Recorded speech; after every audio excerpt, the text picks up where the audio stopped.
Hi viewers, welcome to our YouTube channel సగటు పిల్ల. ఈరోజైతే మనం మ్యారేజ్ వీడియోతో వచ్చేసాము.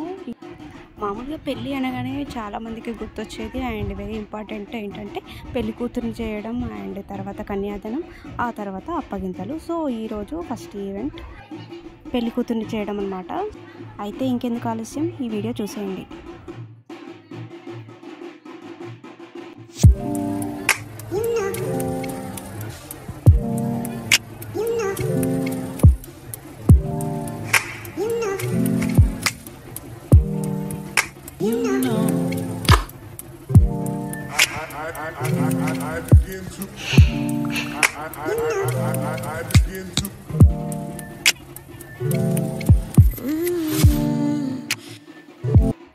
మామూలుగా పెళ్ళి అనగానే ఒక్కో ప్లేస్లో ఒక్కో సాంప్రదాయము, ఒక్కొక్క కల్చర్ ఒక్కోలాగా ఉంటుంది కదా.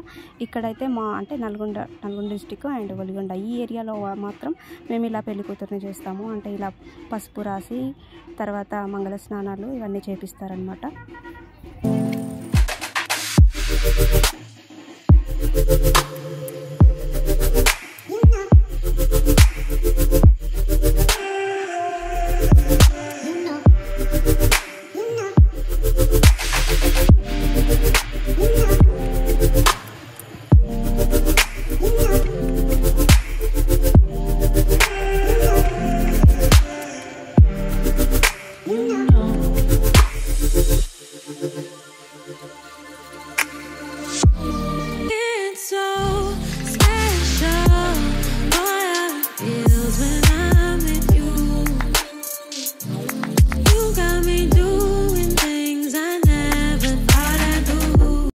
రోజులు మారుతున్న కొద్దీ పెళ్లి చేసే ఆచారంలోనూ మనుషుల్లోనూ చాలా మార్పులు వస్తున్నాయి.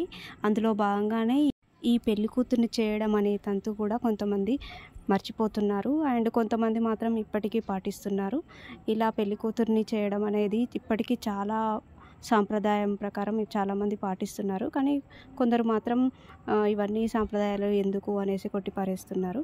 కానీ ఏదేమైనా మన పాతకాలపు పద్ధతులు కొన్ని పాటిస్తేనే కొంచెం చూడడానికి అండ్ చేసుకోవడానికి, సెలబ్రేట్ చేసుకోవడానికి కూడా, పెళ్ళి అని చెప్పుకోవడానికి కూడా బాగుంటుంది. అండ్ ఇంతకీ ఈ పెళ్ళి ఎవరిది అనుకుంటున్నారా? అండ్ ఈ అమ్మాయి పేరు మహేశ్వరి అండ్ ఈమె మా ఇంటి పక్కనే ఉంటుంది అండ్ రిలేటివ్ కూడా. మేము చిన్నప్పటి నుంచి కూడా చాలా ఫ్రెండ్లీగా చాలా ఆడుతూ పాడుతూ ఉండేవాళ్ళం, డ్యాన్స్ ప్రోగ్రాంలలో పార్టిసిపేట్ చేసేవాళ్ళం కలిసి. అండ్ వినాయక చవితికి కూడా మంచిగా కోలాటం చేయడం అవన్నీ కూడా చాలా బాగా చేసేవాళ్ళం. సో మహేశ్వరితో నాకు చాలా మంచి కనెక్షన్ ఉంది. ఇవన్నీ ఇప్పుడు గుర్తుకొస్తే అప్పుడే ఇన్ని రోజులు గడిచిపోయాయా అని అనిపిస్తుంది ఒక్కొక్కసారి. సో మనం కాలం మారుతున్న కొద్దీ మనం కూడా చేంజ్ కావాలి కాబట్టి సో ఇలా మూవ్ ఆన్ కావాల్సిందే. ఇంకా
ఏ మమ్మీ, ఇంకో గంటలో నా పెళ్ళి, ఇంకా నీతో నాకు లేదు లొల్లి.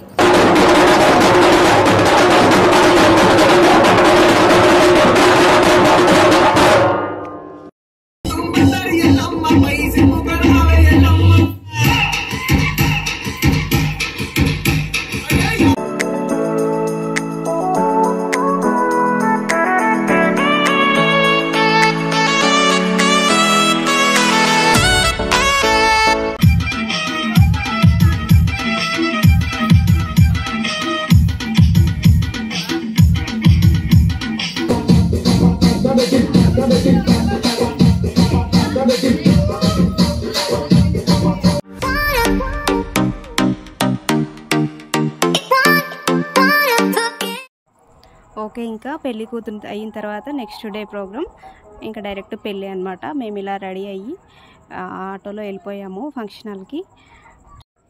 మాతో పాటు మీరు కూడా పెళ్ళి ఎలా జరిగిందో వచ్చేయండి, చూద్దాం. ఇంకా పెళ్ళి అయితే స్టార్ట్ అయిపోయింది. మేము ఇప్పుడే వచ్చాము, కొంచెం లేట్ అయిపోయింది. ఇంకా వెళ్ళి జాయిన్ అవుదాం.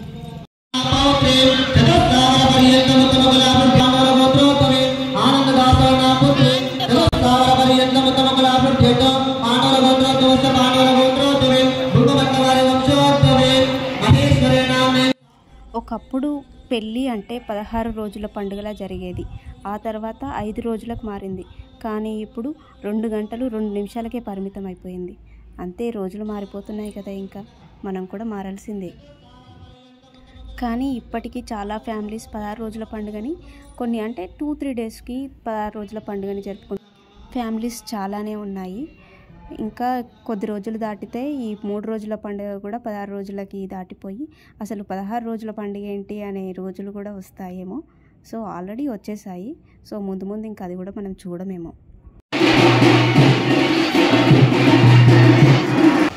చెప్పు. మాంగళ్యం తంతున నేన మమ జీవన హేతున కంటే బద్న మిదువ శతం. గట్టి చప్పుడు, బాణమేళం గట్టి చప్పుడు.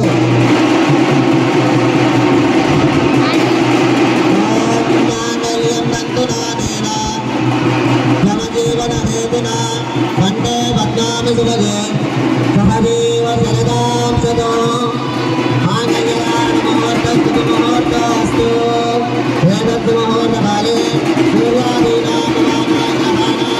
అత్యంత ఆనుకూల్యత బలసిద్ధిరస్తు.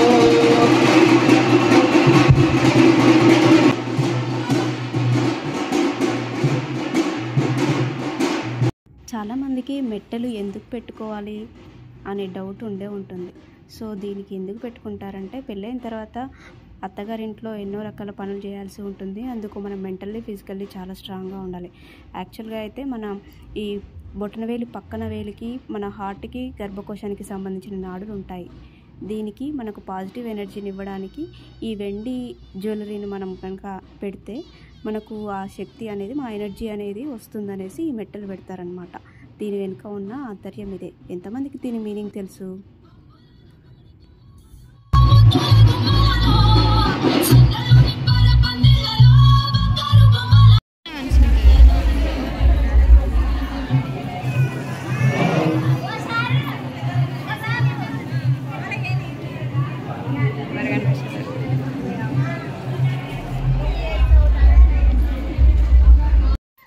మళ్ళీ మా డ్రెస్సులు చేంజ్ అయిపోయాయి. అంటే పెళ్ళి నుంచి మేము ఇంటికి వచ్చేసాము. ఇప్పుడు నెక్స్ట్ బరాత్ ప్రోగ్రామ్కి వెళ్తున్నాము. అది కూడా ఎలా జరుగుతుందో చూపిస్తాము. సో మ్యారేజ్ అయితే కంప్లీట్ అయిపోయింది.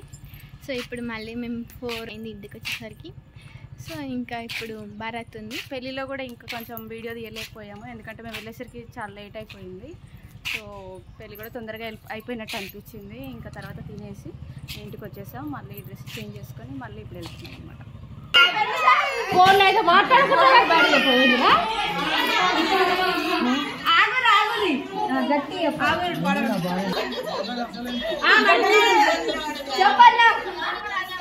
నేను నా భార్య మహేశ్వరి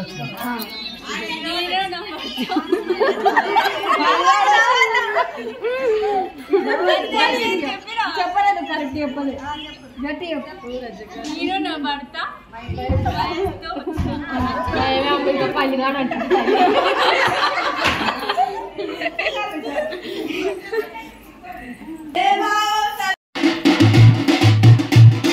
భజంత్రీలు అప్పగింతల పాట పాడుతుంటే పెళ్లిపీటపై వధువును మధ్యలో కూర్చుండబెట్టి పాలలో చేతిని ముంచిన తర్వాత అప్పగింతల తంతు జరుగుతుంది. అప్పగించిన పెద్దలందరికీ బట్టలు పెట్టే తంతు ఉంటుంది. వధువు 2 చేతులను పాలల్లో ముంచి వరుణ్ చేతిలో పెట్టి అప్పగించాలి. అలా అప్పగిస్తూ అష్టవర్ష భవేత్ కన్యా పుత్రవత్ పాలితామయ ఇదానిం తవ దాస్యామి దత్తా స్నేహేన పాలయ అంటాడు కన్యాదాత. అంటే పుత్రుడితో సమానంగా పెంచిన నా కూతుర్ని, ఈ కన్యను నీకిస్తున్నాను, నీవు ఈమెను ప్రేమాభిమానాలతో కాపాడు అని దాని అర్థం.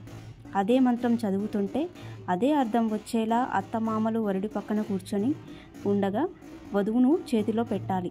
వారికి కూడా వధువు 2 చేతులను పాలలో ముంచి వారి చేతులతో అద్ది మీ పుత్రిక వలె కాపాడాలి అని అప్పగించాలి. అమ్మాయి చీర చెంగులో పసుపు కుంకుమలు పెట్టి అమ్మాయి చేతిని అబ్బాయి ఇద్దరిని ఎదురెదురు కుర్చీలలో కూర్చుండబెట్టి గులాం చల్లించాలి.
చూసారు కదా, ఈ రోజుకైతే ఇదే వ్లాగ్.